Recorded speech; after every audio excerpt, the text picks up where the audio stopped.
مجھے یہ بتائیں کتنے بچے ہیں جو پیدل جاتے ہیں اور کتنے بچے ہیں جو کہ سواری کے اوپر جاتے ہیں؟ جو پیدل جاتے ہیں وہ ہاتھ کھڑا کریں. آپ پیدل جاتے ہیں شاید پیدل واپس آتے ہیں. اوکے. اور اس کے علاوہ تو اس کا مطلب ہے زیادہ تر لوگ جو ہیں وہ سواری کے اوپر جاتے ہیں. تو سواری آپ کی جب آ جاتی ہے یا جب کھڑی ہوتی ہے تو اس پر جب آپ بیٹھنے لگتے ہیں تو کیا دعا پڑھتے ہیں؟ بتائیے، آپ بتائیے.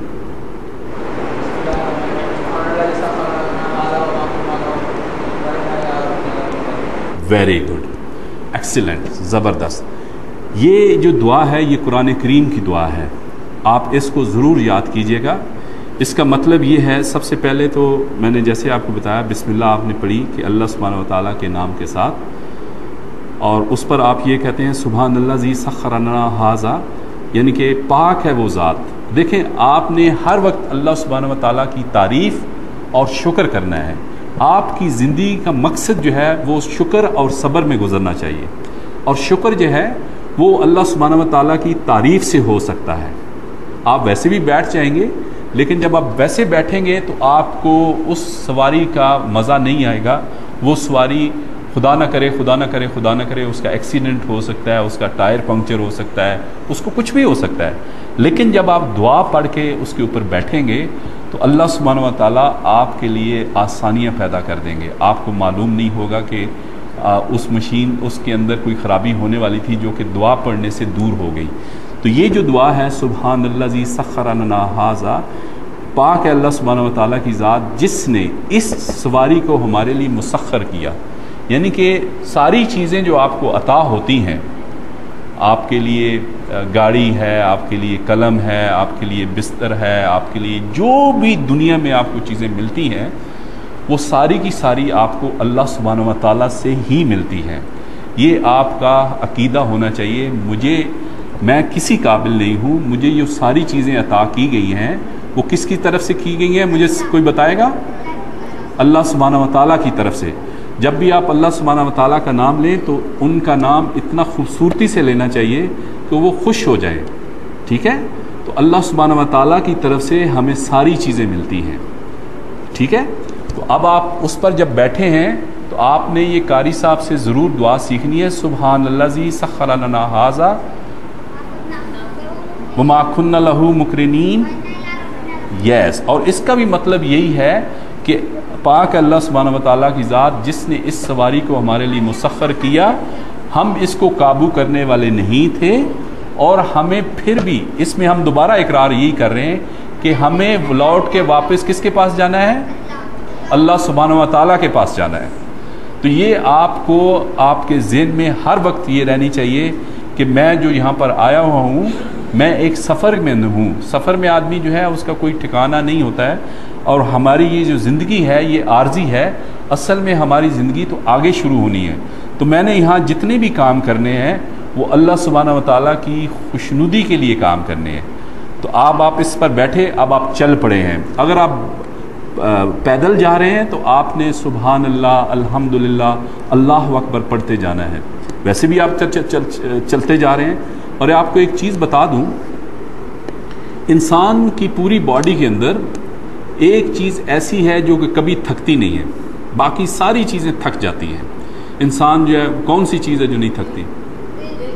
دل نہیں تھکتا ہے. اور اس کے علاوہ ایکسیلنٹ، زبان نہیں تھکتی ہے، دل بھی تھک جاتا ہے. دل کو میں آپ کو بتاتا ہوں کیسے تھکتا ہے. آپ کو میں اگر یہ کہوں کہ یہ پہاڑی چڑھو جل کے، آپ نہیں چڑھ سکیں گے. اور آپ کو میں یہ کہوں کہ آدھے گھنٹے کے اندر چڑھو، آپ نہیں چڑھ سکیں گے، بیکاز آپ کا دل آپ کا ساتھ نہیں دے گا. اور آپ کو میں یہ کہوں صبح سے بیٹھے ہوئے آپ گپے ماریں اور آپ بولتے جائیں، آپ کبھی نہیں کہیں گے میری زبان جو ہے تھک گئی ہے. زبان ایک واحد اللہ سبحانہ و تعالیٰ نے ایک اس کے اندر ڈال دی ہے کہ زبان جو ہے وہ کبھی تھکتی نہیں ہے. اور سائنس آج اسے یہ کہتی ہے کہ نارملی ایک انسان جو ہے وہ 15,000 لفظ دن میں بولتا ہے. مرد کی بات کر رہا ہوں، عورتیں جو ہیں وہ 30,000 بولتی ہیں کیونکہ وہ زیادہ بولتی ہیں. ٹھیک ہے؟ تو آپ تک کا یہ کام ہونا چاہیے کہ فضول باتوں سے آپ اجتناب کریں. اس سے ہمیں منع کیا گیا ہے. ٹھیک ہے؟ اور جو آپ کو چیزیں بتائی گئی ہیں، جیسے اللہ سبحانہ و تعالیٰ کا ذکر ہے، سبحان اللہ، الحمدللہ، اللہ اکبر، اس سے آپ بالکل کبھی آپ کو تھکنا نہیں چاہیے۔ اگر آپ سیڑھیاں چڑھ رہے ہیں تو کیا دعا پڑھنی چاہیے؟ Very good. اتر رہے ہیں تو کیا پڑھنی چاہیے؟ اور اگر چل رہے ہیں تو کیا پڑھنی چاہیے؟ اس پر چڑھ رہے ہیں تو کیسے پڑھنا چاہیے؟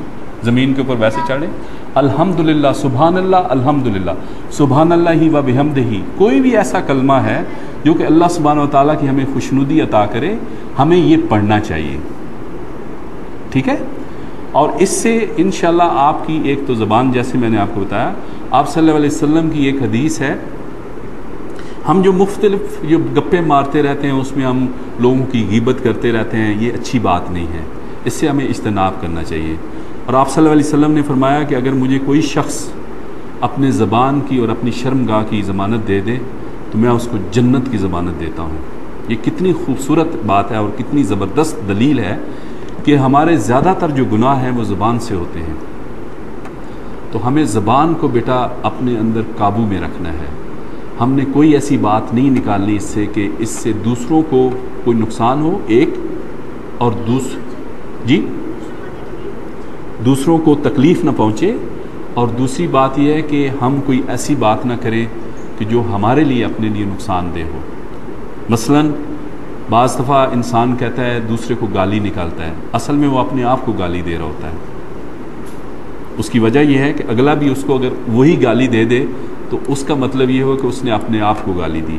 اگر آپ کو کوئی کہہ بھی دیتا ہے تو آپ اس سے بالکل اجتناب کریں، اس سے کہیں یار اللہ تعالیٰ تمہیں خوش رکھے، وہ خود بخود چپ ہو جائے گا۔ بس آپ نے آگے جواب نہیں دینا ہے، آپ کا یہ کردار ہونا چاہیے کہ دیکھیں بدلہ لینے سے انسان جو ہے بڑا نہیں ہوتا ہے، معاف کرنے سے انسان جو ہے وہ بڑا ہوتا ہے۔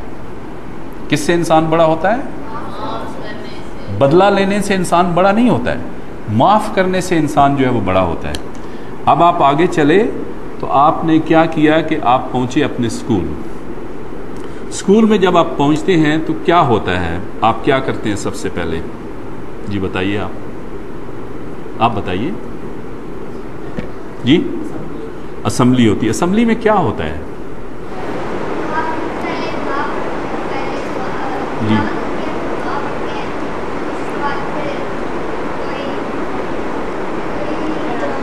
Very good. یہ کہہ رہے ہیں، یہ ہمارے بیٹا جو ہے یہ کہہ رہا ہے کہ ہم سب سے پہلے تلاوت کلام پاک ہوتی ہے، اس کی ہم دعا پڑھتے ہیں اور اس کے بعد ہم سارے کام کرتے ہیں۔ تو آپ یہ دیکھیں کہ آپ نے گھر میں بھی اللہ سبحانہ و تعالیٰ کے نام کے ساتھ آپ نے کام شروع کیا، اسکول میں بھی آپ کا کام جو ہے وہ اللہ سبحانہ و تعالیٰ کے نام سے ہی شروع ہونا چاہیے، جو کہ تلاوت کی شکل میں ہے۔ اس کے بعد آپ ایک دعا کرتے ہیں، اور سب سے جو بیسٹ دعا ہے اسٹوڈنٹ کی وہ کون سی دعا ہے؟ کوئی بتا سکتا ہے مجھے؟ کوئی اور آپ میں بھی سے کوئی بولے؟ یس، آپ اٹھیں پلیز۔ یس، شاباش۔ اس کا کیا مطلب ہے بیٹا؟ جی آپ بتائیے۔ شاباش، ویری گڈ، زبردست۔ اس کے آگے بھی ایک دعا ہے، وہ کیا ہے؟ جی آپ بتائیے۔ Very good. اس کا کیا مطلب ہے؟ نہیں معلوم۔ اس کا مطلب یہ ہے، اے اللہ سبحانہ وتعالی ربی یسر ولا توسر، اے اللہ سبحانہ وتعالی اس کو میرے لیے آسان بنا دیجئے، ولا توسر، اور اس کو مشکل نہ بنائیے، وتمم بالخیر، اور اس کا جو خاتمہ ہے وہ خیر کے اوپر ہو۔ میں جو یہاں پر پڑھنے آیا ہوں، یہاں پر کوئی بام بلاسٹ نہ ہو، نہ کوئی زلزلہ آئے، نہ کوئی ایسی کوئی چیز ہو کہ میں جو 6 گھنٹے یا 8 گھنٹے یا 7 گھنٹے گزارنے آیا ہوں وہ میری خیریت سے گزر جائیں، اور مجھے جو بھی چیز عطا کر رہا ہو ٹیچر، وہ مجھے سمجھنے میں اس کو آسانی ہو۔ اس کا مطلب یہ ہے۔ ایک اور جو دعا ہے جو کہ اسٹوڈنٹ کو مانگنی چاہیے، وہ کیا ہے؟ جی بتائیے۔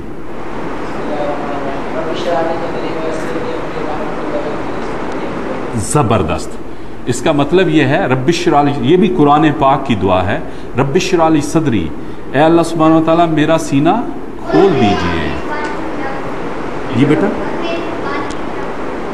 زبردست۔ رب اشرح لی صدری ویسر لی امری، یعنی کہ پہلے تو میرا سینہ کھول دیجئے، ٹھیک ہے، اور وہ یسر لی امری، اور یہ جو میں کام کرنے جا رہا ہوں، میں پڑھنے کے لیے آیا ہوں، اس میں میرے لیے آسانی پیدا کر دیجیے۔